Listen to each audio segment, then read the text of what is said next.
After slavery was prohibited in 1865, formerly enslaved people in America were granted full citizenship, the right to vote, and under the 14th Amendment, protection from racial violence. Formerly enslaved people were promised land and opportunity, but most got nothing because America quickly devolved into an era of racial terrorism and oppression for black citizens.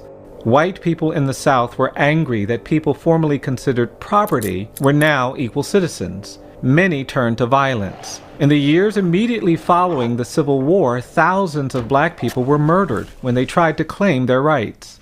Soon afterwards, federal troops were withdrawn from the South, ending a brief period of racial progress known as Reconstruction.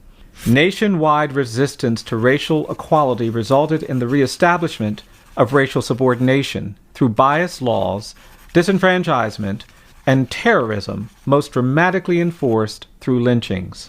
Racial terror lynchings of black people defined a shameful era in America. These lynchings differed from the hanging of white people in places where there was no functioning criminal justice system. Racial terror lynchings were directed at all black people. They enforced compliance with racial hierarchy and white supremacy, and ensured racial segregation and denial of equal rights.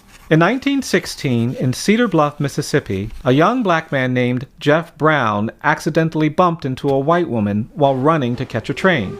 A white mob stopped him and lynched him, beating him and then hanging him from a tree for his insolence and carelessness. His public murder was not about criminal punishment, but was instead about maintaining racial hierarchy and terrorizing the black community. White town residents proudly sold photographs of Mr. Brown's brutalized body hanging from the tree for 5 cents each.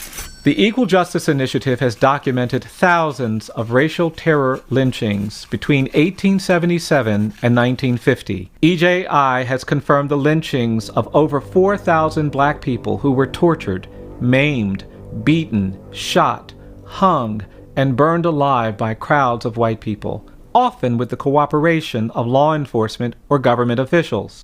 The terror of lynching was so widespread that millions of black people fled the South and settled in the urban North and West as refugees of American terror, shaping the current demographic geography of the United States. On July 5, 1933, an older black woman named Elizabeth Lawrence reprimanded a group of white children who threw rocks at her as she walked home from work. Word spread that a black woman had dared to rebuke white children, and that night, an angry mob of white citizens lynched Ms. Lawrence for her audacity. Her home was then burned to the ground. Her son, Alexander, fled to Boston.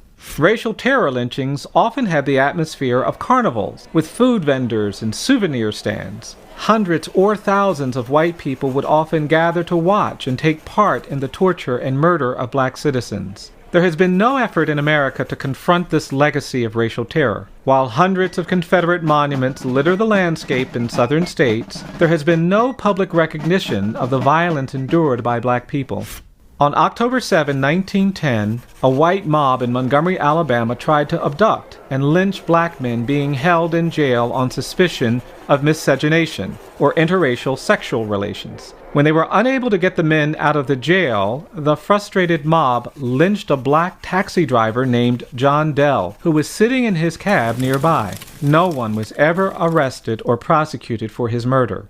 EJI's Community Remembrance Project collects soil from the many sites where terror lynchings occurred. Jars labeled with the names of murdered black citizens are on public display at EJI, a powerful visual reminder of history we must face. EJI is working to create a permanent memorial to honor victims of lynching, a place to reflect on America's history of racial violence. We hope to place historical markers at hundreds of lynching sites around the country. Contemporary issues like police violence, excessive punishment in the criminal justice system, and even harsh and punitive treatment of children of color in schools and on streets cannot be understood without a deeper examination into our history of racial violence. More truthful discourse and reflection on our history of racial injustice is essential for us to achieve racial equity. Confronting the legacy of lynching is critical to advancing this conversation.